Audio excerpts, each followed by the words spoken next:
Long day ahead of me, 109 kilometers. I got very intimidated by it yesterday. So you're joining me on day 4 of my 2,000 kilometer cycle around northern Spain. Yesterday we had left Burgos and heading to Leon, and today we're completing the rest of that journey to Leon. It was about 110 kilometers, a mixture of rough track and then roads. But let's look at it in detail. So we're starting out from the small village of Villamento de Campos, where I had spent the night. There's also a hostel there, so on the right hand side of the road here you will see Camino walkers on their way out early in the morning. This stretch of the route is pretty flat. I think there's about 500 meters over the 110 kilometers of climbing for me today, so that's almost not noticeable at all. And so these people were passing walking. They're probably going to be getting to Leon about in 3 days' time rather than later that evening. The advantage of cycling.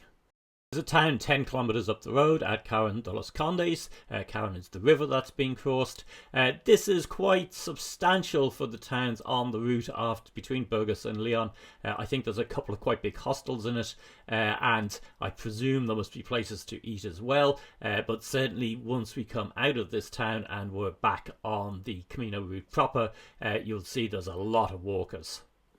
One disadvantage of my journey rather than the destination method of cycle travelling is that I seldom really get to stop and actually have a look around these places. Sometime I'm going to have to do a trip where instead of doing 100k a day I'm doing 40 or something. That would give me a chance. So this is crossing the river, then coming out of the town, and then there's a monastery or similar building here on the left. I mean, the Camino route in general certainly seems to have a very large number of churches and monasteries on it. I have no idea though if that's actually typical of elsewhere in Spain. I would presume because of the importance of the route as an old pilgrimage route, it's probably the case that there's a much higher concentration. The video clip of me setting out that morning at the start of this mentions me feeling apprehensive, so this is part of the reason for my apprehension. I had 109 kilometers to do. A lot of yesterday's cycling had been on quite rough tracks, and the map hadn't always accurately indicated surfaced roads from tracks, so I didn't really know how much of this sort of cycling I was going to have to do. This part actually isn't too bad. You could probably do about 15 kilometers an hour on it on a relatively normal bike, i.e. not a gravel bike, but yesterday I'd had sections that I was right down to 10 kilometers an hour. Now you get an idea though from this just how many people are walking the Camino at this time of year. My approach to coming from behind with people like this is to slow down about 20 meters back to say hola for hello. They then hear me and turn around and hopefully move out of the way. Occasionally people jumped because they weren't expecting a voice, and that always kind of made me feel bad, but I think it's probably better than a bell, because I do find that often when you ring a bell as you're approaching for people, they're quite panicky because they think of a bell like a car horn, so they think it's like, oh, they're imminently about to, crash into me or something, where saying hello in the local language probably works better. Incidentally, I would imagine 90% of the people walking weren't actually Spanish, but they probably had enough Spanish to know what hello meant, and also not to particularly notice my dreadful accent, you'd hope. So I'm 18 kilometers into my longest day, which is day 4, going to Leon. It's going to be 109 kilometers, I think, altogether. I was feeling very, very apprehensive about this yesterday. I had a hard day yesterday on the gravel sections of the Camino, which were quite long sections because it was quite rough. I think what had happened is the top sandy layer had been eroded off over winter, so just lots of big rocks bouncing around constantly. Long sections I couldn't do more than 10 kilometers an hour. That left me pretty tired despite the fact it was a short day, because the other thing is on that sort of gravel you have to really focus, because you hit a big rock head on and you could destroy a wheel, get a puncture, etc. So it's tiring from not just physically but mentally as well. Anyway, I got that done. I then got caught in lashing rain on the way to the hotel last night, so I arrived soaked and quite tired, and I was going, oh my god, how the hell am I going to do 109 kilometers tomorrow? And I could see there was quite a big, there was 40 kilometers of gravel. But it's Sunday morning, and the great thing is the last 15 kilometers of gravel, which was roadside, I've actually been able to do on the road itself because it was very quiet, and I've just done about 3 kilometers on this section that there's no road. It's just the Camino properly, but actually it's still got a good surface on it, so I think I'll be fine.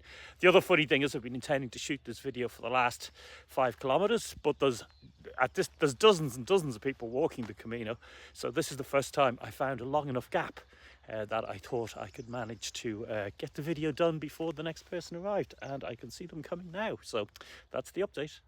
A lot of people walking the Camino just walk basically from early in the morning to mid-afternoon. So these tracks will be much emptier in the afternoon and in the evening. And you notice as you hit a town, depending on how early you are, if you're early in the morning, you'll immediately have lots of walkers, and then they'll string out as you get a little bit further away as people who started at 9, at 8 or 7 or whatever. So here, for instance, I'm reaching the end of the walkers who had left that previous town.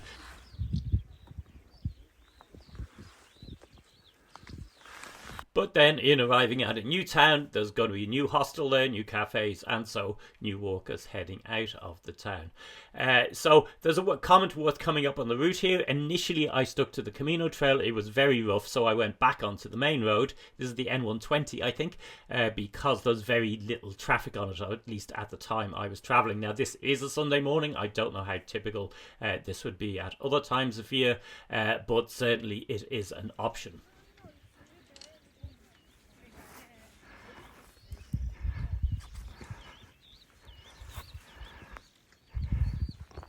That little picnic spot was, incidentally, I think the high point of the day, i.e. the highest point I ascended to.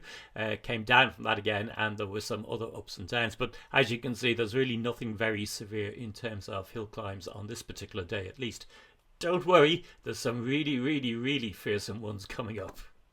I've crossed back onto the Camino route here because we're coming up to the A231 motorway, well, rather a roundabout that feeds onto that, and you get high-speed traffic coming on and off those roundabouts, so I decided I'd go onto it for a while. Very bumpy along that section though, and very narrow.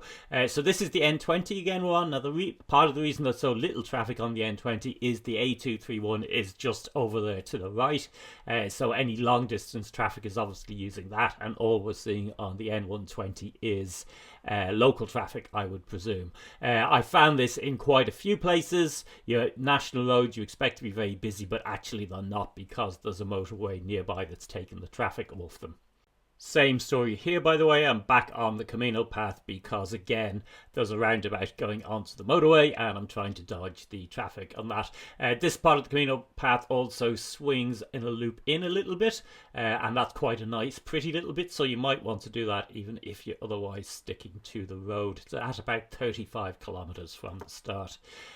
But yeah, the problem with taking this is it's squeezing past the walkers is actually quite hard. It's not a very wide track, so pretty quickly I'm back on the main road. So we're bypassing the town of Sargon at this point. This might be a stop where otherwise you'd have gone for lunch. I'm a little bit early for lunch, so I'm going to keep heading and trying to get as much distance as I can. This section is very fast. Watch out for this bit here, by the way. You're now switching off the N120 onto this long back road, and this goes on for a very, very considerable distance. It's very pretty. The trees on one side, the yellow flowers on the other, and off in the far distance on the right we can see mountains again. So it's the first time I've seen the mountains in a couple of days. I posted a couple of photos back to my family, and my mother commented, "Is that snow on top of them?" And I couldn't really see it on the screen in the bright sunlight, so I thought, what's she on about? There couldn't be snow up there. But later on that evening when I went through them, I realised there was snow, and that made me think about what the path ahead of me tomorrow was going to be like, because I knew I was climbing a high mountain pass. I stopped here for lunch because it was handy. Pints and a pizza, which was grand. I think came to about €14. However, and I'll point this out a couple of times, I think you are better off not stopping at the first Camino directed place on the edge of town, and instead going into one of the places where the locals eat in a town itself. You'll get food that is both better and cheaper. That place was fine, and the Camino route ones do have the advantage that they'll either speak English or be well used to people who don't speak any Spanish, whereas if you're going into town, that that's much less likely to be the case. But really, as I went on, I increasingly would just seek out the local places to eat. Viewing this video a couple of months later, it really strikes you how the clouds and the sky in general looks like it's been generated by CGI. It's sort of blue and white. It's quite extraordinary.